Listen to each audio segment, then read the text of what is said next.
A new and powerful virus could create tougher enemies, capable of thinking and even keeping parts of their consciousness.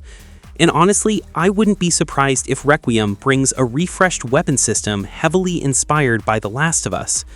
That's why today I'm sharing a really interesting video with theories about what we might see in this game. Stick around until the end so you don't miss anything, and let's get started. Resident Evil Requiem seems to be the definitive end of Umbrella and a closing chapter for the series as a whole, or at least the end of the storyline that began with the first 3 games and shaped the entire universe of the saga.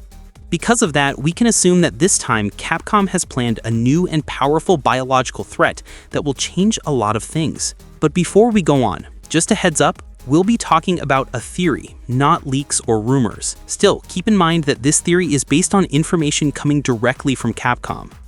Now, director Nakanishi has already confirmed that a new type of virus will be responsible for the problems in the game, but we still don't have any solid details.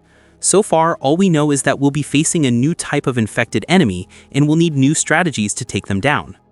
According to Nakanishi-san, these infected will share some traits with the zombies from Resident Evil 2 and 3, but he's described them as more terrifying and more challenging. That's why I think these enemies could end up being similar to Los Ganados from the 4th game. I even believe they might be able to form strategies and maybe even speak, or at least make sounds to communicate with each other. But if we're talking about a new virus, and not exactly the T-virus, what could be the origin of this new infection?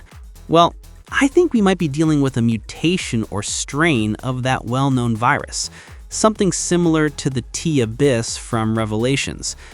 If we take into account that in Requiem, we'd be returning to Raccoon City, that means we'd be exploring areas that were completely infected by the T-virus and home to many mutated creatures. And despite the sterilization operation launched by the government in 1998, we know from Outbreak that some parts of the city remain standing and possibly still harbored life forms based on the T-virus.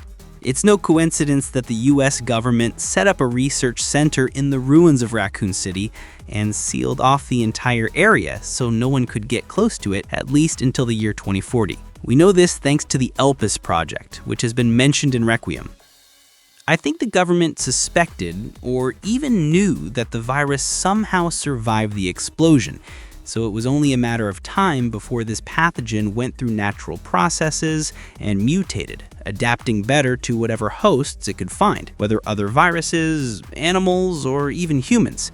I see it as very possible that the T-virus evolved over the years, gaining unique traits that essentially turned it into a supervirus. However, it's also likely that it still isn't perfectly suited for humans and continues to cause side effects like excessive saliva or hypersensitivity to light. Under this theory, this new strain would be more virulent and aggressive, boosting strength, endurance, and cellular regeneration. But the interesting part is that I think it would also allow the host to keep a portion of their intelligence and consciousness. Now, whether this strain developed naturally or artificially, it seems it's still not perfect as a bioweapon, and something else is needed to fully unlock its potential. And I believe that missing piece is our protagonist, Grace Ashcroft. Thanks to the official trailers, we know that the masked man is looking for Grace, and we even hear him tell her that she's what he's been waiting for, and that she has to face her destiny. This suggests that Grace's blood is very important to his plans, and could determine whether this new biological threat succeeds or fails.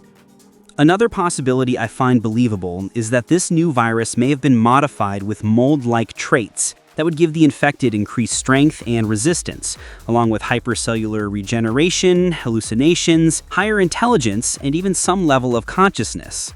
In fact, a mysterious post from Capcom on X showed an image with the caption, "Once human," implying that these infected might be stuck halfway between being human and zombies. And if they were contaminated with the mold, their minds could be controlled remotely. Something extremely useful for anyone wanting an entire new army of zombies under their command. But the key question is, who would be behind this new biological threat, and what would their goal be? I think the dark force behind all of this could even be the government itself, which may have spent years developing its own biological weapons as part of an ultra-secret super soldier or even superhuman program. Another very likely possibility is the return of one or more villains from the past connected to Umbrella, such as Spencer, Alex, and Albert Wesker, or even Brandon Bailey and the Connections. In fact, the theory of a virus enhanced with mold gains a lot more weight if Bailey shows up in the game. If Requiem is meant to close Umbrella's storyline, I think the ultimate goal of this new virus, combined with Grace's blood, would be to create a superhuman, or rather, a new kind of superhuman species that can still be controlled. Maybe something similar to what Wesker wanted in Resident Evil 5.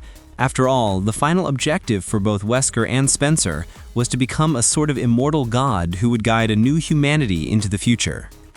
What do you think about this idea?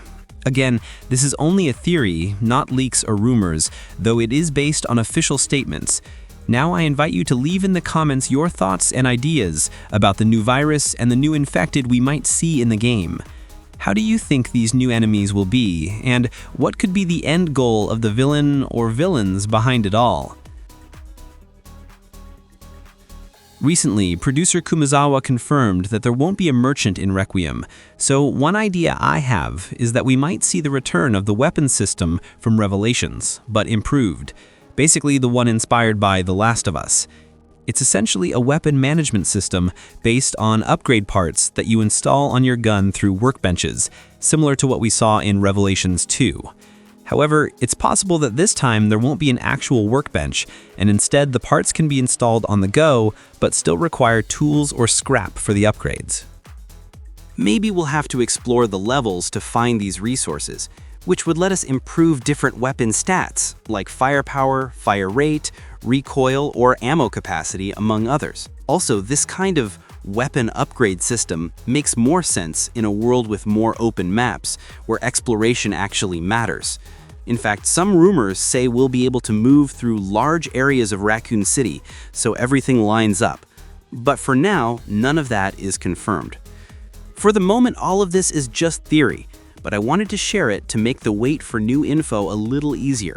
It's possible we might get an announcement or a trailer during the Game Awards, so we'll be keeping an eye out. That's all for today. Remember to leave your thoughts and ideas in the comments and to subscribe to the channel. Thanks for watching, greetings to everyone, and we'll see each other again in another video.